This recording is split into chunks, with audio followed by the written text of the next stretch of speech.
Assalamualaikum warahmatullahi wabarakatuh. Benjamin Netanyahu dalam sebuah pernyataan mengutip sebuah ayat dari Alkitab tentang orang Amalek. Kita tentu bertanya-tanya, siapa itu orang Amalek? Dan orang Amalek yang dia maksud yaitu zaman ketika Nabi Musa alaihissalam dan orang Israel berada di padang gurun. Lantas, apa maksud Netanyahu dan apa yang terjadi kepada orang Amalek waktu itu? Langsung saja, mari kita bahas. Netanyahu, seorang maniak genosida yang melakukan pembunuhan massal. Dia mengutip bagian dari Alkitab menggunakan kata Amalek. Kita sebagai orang awam mungkin tidak tahu apa artinya, tapi ketika kita benar-benar membaca ayat tersebut, ini mengacu pada genosida Israel terhadap suatu bangsa yang disebut orang Amalek. Dan jika kita baca ayat itu, sungguh sangat mengerikan. Ayat itu ada di kitab 1 Samuel surat 15 ayat 3 yang berbunyi, "Kalahkanlah orang Amalek, tumpaslah segala yang ada padanya, dan janganlah ada belas kasihan kepadanya. Bunuhlah semuanya, laki-laki maupun perempuan, kanak-kanak maupun anak-anak yang menyusu, lembu maupun domba, unta maupun keledai." Jadi, bukan hanya genosida terhadap umat manusia, bukan hanya genosida terhadap laki-laki dan perempuan, tapi juga anak-anak. Dan bukan hanya anak-anak, bahkan bayi yang masih menyusu. Lalu binatang milik orang Amalek harus dimusnahkan. Jadi, ini referensi genosida dalam teks Alkitab yang disebutkan Netanyahu dengan sengaja, dengan penuh kesadaran. Dia sangat paham dengan maksud ucapannya. Dia mencoba memberitahu dunia bahwa mereka akan melakukan genosida di Gaza, dan inilah yang sedang mereka lakukan. Saat ini, mereka mengebom rumah sakit, mereka mengebom sekolah dan perguruan tinggi, mereka mengebom kawasan sipil padat penduduk. Mereka sadar di gedung-gedung ini sebagian penduduknya adalah anak-anak, sebab kita ketahui bersama bahwa setengah penduduk Gaza adalah anak-anak. Pada dasarnya, genosida ini adalah skala Alkitab. Itu sebabnya sangat penting bagi umat manusia mengambil inspirasi dan nilai-nilai moral dari Tuhan, terutama ketika kitab suci ini harusnya diperiksa keasliannya. Sebagai seorang muslim, kita pasti tidak percaya Tuhan akan berfirman memberi perintah untuk melakukan genosida. Karena dalam Islam, dalam Al-Quran, kita diberitahu tidak boleh melakukan genosida. Itu kejahatan. Di dalam Al-Quran, Allah berfirman, "Barang siapa yang membunuh seorang manusia, bukan karena orang itu membunuh orang lain, atau bukan karena membuat kerusakan di muka bumi, maka seakan-akan dia telah membunuh manusia seluruhnya." Al-Quran Surah Al-Maidah ayat 32. Itulah sebabnya kita bangga menjadi seorang muslim, karena Al-Quran tidak akan pernah mengizinkan untuk melakukan genosida. Kita tidak akan bisa menggunakan Al-Quran untuk melakukan kekejaman, membunuh wanita dan anak-anak. Dan jika kita mengikuti Nabi Muhammad sallallahu alaihi wasallam, ajarannya secara jelas memberitahu kita, bahkan dalam perang, bahwa umat Islam tidak boleh menargetkan perempuan dan anak-anak. Begitulah Islam. Inilah sebabnya kita sebagai seorang muslim bangga menjadi seorang muslim, karena kitab kita, kitab suci Al-Quran, yang kita ketahui pasti dari Allah Subhanahu wa Ta'ala, dari Sang Pencipta langit dan bumi. Tidak ada unsur manusia di dalamnya. Karena genosida merupakan kejahatan kemanusiaan, maka genosida itu merupakan perbuatan manusia. Manusia melakukan genosida karena mengabaikan semua nilai moral, mengabaikan semua petunjuk dari Tuhan, mengabaikan semua petunjuk dari para nabi. Itulah sebabnya mereka akhirnya melakukan genosida. Jadi, kita mungkin beranggapan bahwa ajaran tentang orang Amalek dalam Alkitab bukan berasal dari Tuhan, tetapi pula dari manusia, yaitu sebuah penambahan.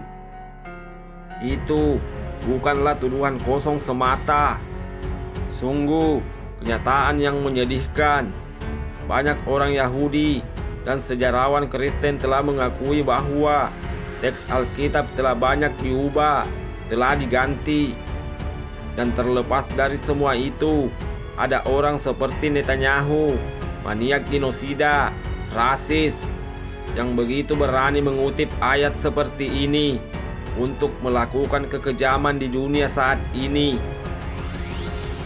Sedangkan di dalam Islam, di dalam Al-Quran, Allah Subhanahu wa Ta'ala berfirman, "Dan sungguh kami telah memuliakan anak cucu Adam, dan kami angkut mereka di darat dan di laut, dan kami beri mereka rezeki dari yang baik-baik, dan kami lebihkan mereka di atas banyak makhluk yang kami ciptakan dengan kelebihan yang sempurna."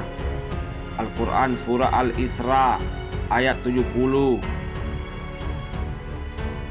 Belajar dari kehidupan Rasulullah Sallallahu Alaihi Wasallam ketika ada pemakaman seorang pria Yahudi, dan Nabi Muhammad Sallallahu Alaihi Wasallam berdiri, dan para sahabat bertanya, "Ya Rasulullah, engkau berdiri untuk pemakaman Yahudi?" Dan Rasulullah bersabda, "Ya, bukankah dia juga manusia?" Jadi, inilah nilai yang diberikan Islam untuk manusia. Jadi, jika kita bandingkan dengan Islam, Al-Quran menghormati nyawa manusia. Al-Quran menghargai nyawa manusia. Al-Quran tidak mungkin membenarkan genosida. Begitu pula ajaran Rasulullah Sallallahu Alaihi Wasallam. Maka dari itu, dalam sejarah Islam, kita tidak menemukan satupun contoh genosida. Kita tidak menemukan satupun contoh umat Islam atau tentara Muslim yang melakukan genosida. Merujuk dari pernyataan Netanyahu yang mengutip Alkitab, timbul pertanyaan, apakah dia Netanyahu orang yang religius? Apakah pemerintah yang berkuasa di Israel, apakah mereka orang-orang yang religius? Sedangkan melihat semua perbuatan mereka di Palestina, sama sekali mereka tidak religius. Bagaimana mungkin orang yang religius melakukan kejahatan semacam itu? Dan apakah Zionis ini orang-orang yang religius?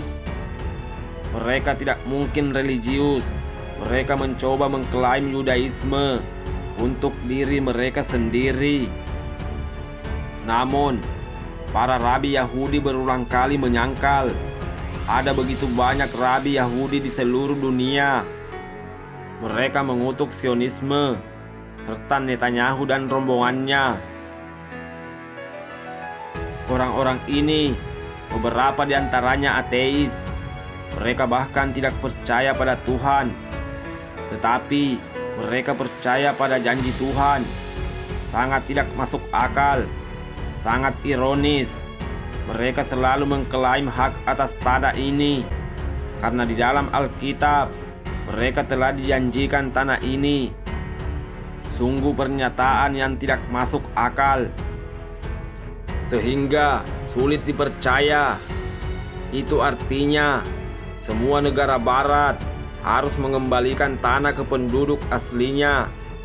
Amerika Serikat harusnya mengembalikan tanah kepada suku Indian. Australia harus dikembalikan kepada suku aborigin. Dan bangsa pertama Kanada harus mengklaim kembali negara mereka dari Kanada. Pernyataan tadi sangat tidak masuk akal, sulit dipercaya. Ada sebuah ayat di dalam Alkitab yang mungkin telah diberikan 2000 tahun yang lalu untuk masyarakat yang berbeda. Mereka bahkan bukan orang-orang yang sama. Mereka tidak mengikuti budaya yang sama. Agama mereka berbeda. Mereka orang yang berbeda. Yang dijanjikan seperti ini, dan janji itu dibuat kepada keturunan Nabi Ibrahim alaihissalam. Keturunan Nabi Ibrahim berarti Nabi Ismail dan Nabi Ishak. Kita ketahui bahwa Nabi Ismail alaihissalam merupakan nenek moyang bangsa Arab, dan Nabi Ishak alaihissalam merupakan nenek moyang bangsa Israel. Jadi orang Arab punya hak yang sama atas tanah ini. Demikianlah video kita pada kali ini. Jika Anda menemukan kebenaran, itu petunjuk dari Allah Subhanahu wa Ta'ala untuk disampaikan. Dan jika Anda menemukan sesuatu yang salah, itu mutlak dari saya. Abaikan itu, cari referensi lain yang lebih baik, dan amalkan kebaikan. Terima kasih. Wallahu alam bisawab. Wassalamualaikum warahmatullahi wabarakatuh.